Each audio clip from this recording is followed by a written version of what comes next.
నమస్తే, welcome to our channel. నేను మీ అనుష. ఈ రోజు మనతో పాటు ఉన్నారు శ్రీపాద శ్రీ వల్లభ దత్తపీఠ వ్యవస్థాపకురాలు దత్తా బోట్ల గారు ఉన్నారు. మాట్లాడేద్దాం. నమస్తే. నమస్తే అనుష.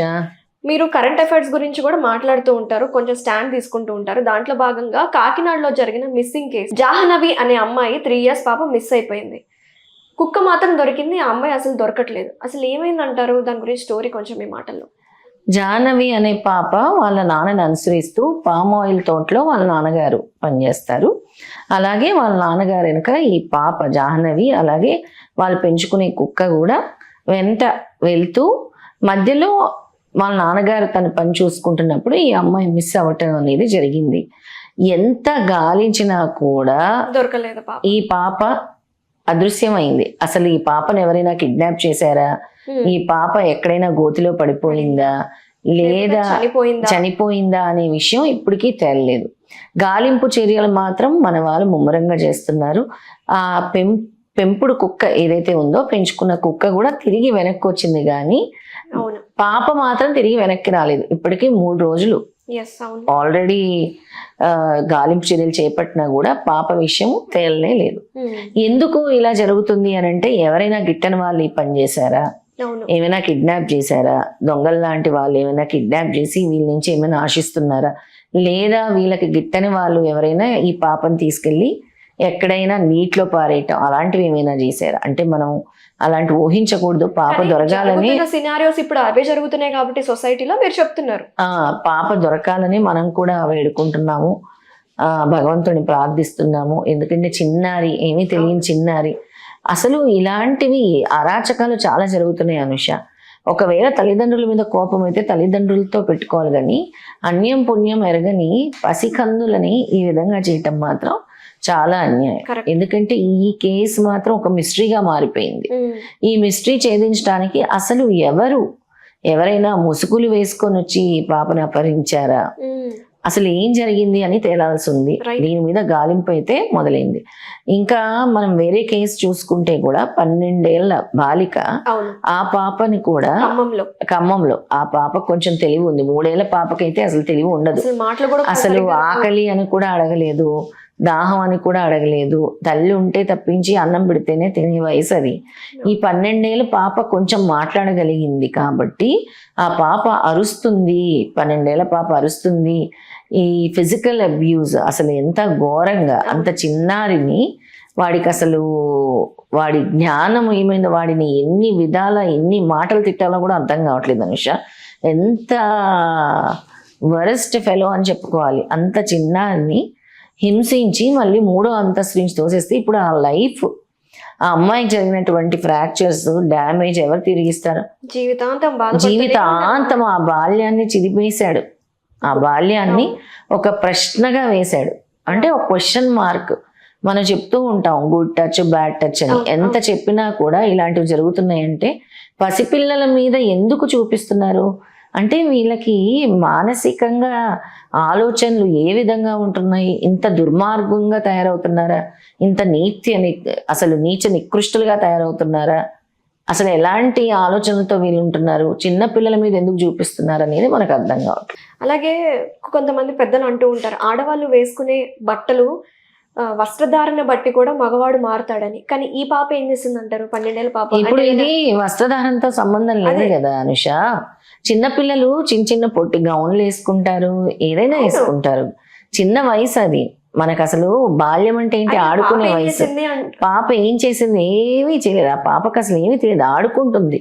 అది కూడా వేసవి సెలవుల్లో వాళ్ళ అమ్మమ్మ తాతగారి ఇంటికి వచ్చింది. వాళ్ళ తాతగారి ఇంటికి వచ్చి అక్కడ పక్కింటి వాడు కన్నేసి చేసినటువంటి అరాచకము, దురదృష్టకరమైన సంఘటన జరిగింది. ఇలాంటి వాడిని మాత్రం కఠినంగా శిక్షించాలి.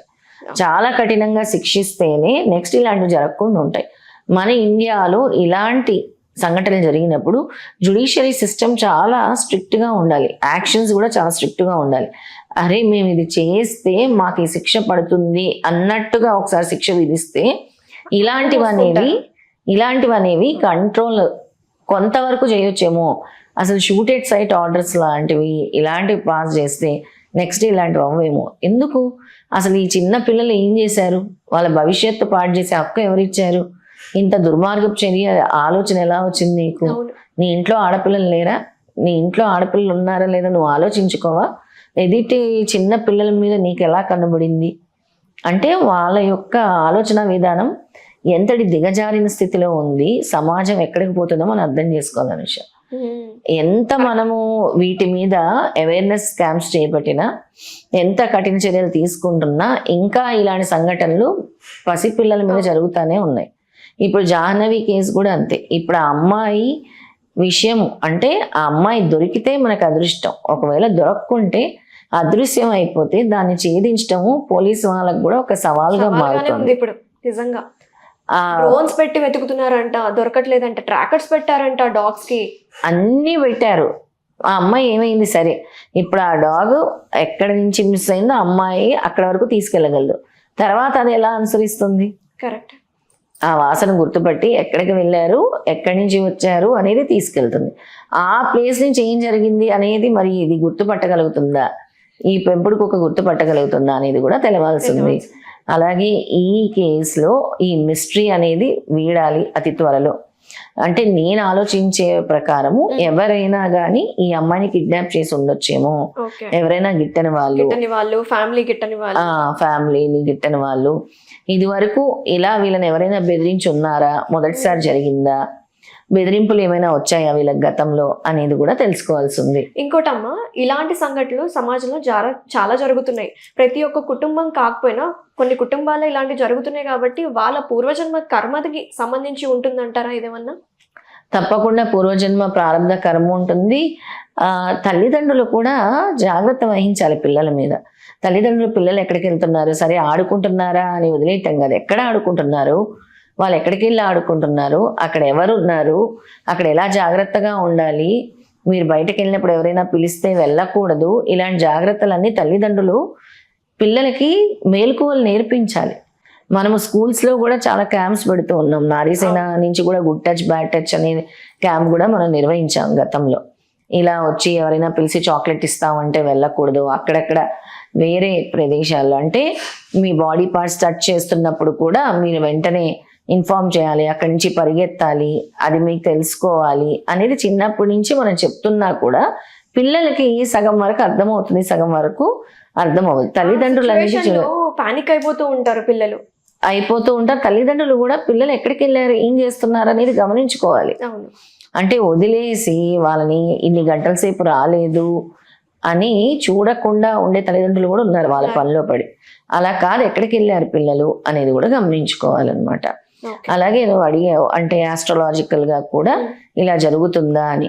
అవును, మన గత జన్మ ప్రారంభ కర్మల వల్ల ఒకవేళ మనము గనక ఆ ప్రారంధ కర్మ కంటిన్యూ అవటం వల్ల అంటారు తల్లిదండ్రులు చేసిన పాప పుణ్యాల్లో కూడా భాగం ఉంటుంది అని, అలా పిల్లలకి కూడా ఎఫెక్ట్ చూపించే అవకాశం ఉంటుంది. అన్యం పుణ్యం ఎరిగిన పిల్లలు కూడా ఇలాంటి బాధలు పడాల్సి వస్తుంది. ఒక వయసు వచ్చాక ఒక 5 years వరకు పిల్లలకి అంత తెలీదు ఏం అడగాలి అని. ఒక 5 years తర్వాత తనకి తెలుస్తుంది, పిల్లకి కానీ పిల్లవాడికి కానీ. అయితే ఈ రోజుల్లో మీరు అన్నారు కదా గుడ్ టచ్ బ్యాడ్ టచ్ గురించి కొన్ని స్కూల్స్ లో అవేర్నెస్ క్రియేట్ చేస్తున్నారు.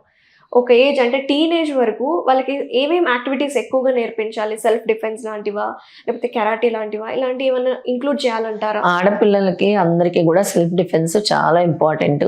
అలాగే ఇప్పుడు కరాటే అని, టెక్వాండో అని ఇలాంటివి నేర్పిస్తున్నాము. అలాగే ఒక స్పోర్ట్లో కూడా వాళ్ళు వెళ్ళినప్పుడు కూడా చాలా యాక్టివ్గా ఉంటారు. అంటే చాలా ప్రొటెక్టివ్గా వాళ్ళకి స్ట్రెంగ్త్ ఎనర్జీ అనేది కూడా బాడీలో పెరుగుతుంది. ఒక స్పోర్ట్ వైపు ఆకర్షితులైనా కూడా అమ్మాయిలకి నేర్పించినా కూడా. అలాగే వాళ్ళ రక్షణ కోసము సెల్ఫ్ డిఫెన్స్, కరాటే, టెక్వాండో ఇలాంటివన్నీ కూడా నేర్పించాలి ప్రతి తల్లిదండ్రులు కూడా అని కోరుకున్నాను. అండ్ పిల్లల మీద శ్రద్ధ వహించాలి, వాళ్ళు ఏం చేస్తున్నారో చూడాలి, పిల్లల పట్ల జాగ్రత్త తల్లిదండ్రులకు ఎంతో అవసరము. వేలుకోవలు నేర్పించాలి, సమాజంలో ఎలా ఉండాలో నేర్పించాలి. మీ చుట్టుపక్కల ఉండే బంధువుల్ని కూడా ఒక కన్నేసి ఉంచాలి. వెళ్ళే ఆటో డ్రైవర్లు ఎలాంటి వాళ్ళు కూడా తెలుసుకోవాలి. మీ పిల్లలు స్నేహం చేస్తున్న వాళ్ళు ఎలాంటి వాళ్ళు, వాళ్ళకి సంబంధించిన వాళ్ళు ఎలాంటి వాళ్ళు కూడా ఒక కన్నేసి చూడాల్సిన పరిస్థితి మన సమాజంలో ఏర్పడింది. రైట్ అమ్మా, చాలా చక్కగా చెప్పారమ్మా. Thank you so much. నమస్తే. నమస్తే. హలో, తెలుగు రాజ్యం ఛానల్ చూస్తున్నారా? సామాజిక రాజకీయ జీవన చిత్రణే తెలుగు రాజ్యం. అతిశయోక్తులు అసత్యాలు ఉండవు. రాజకీయ కోణం కాదు, ప్రజా కోణమే కొలబద్ద. తెలుగు రాజ్యం వీక్షణ మీ ఉత్తమ అభిరుచికి నిదర్శనం.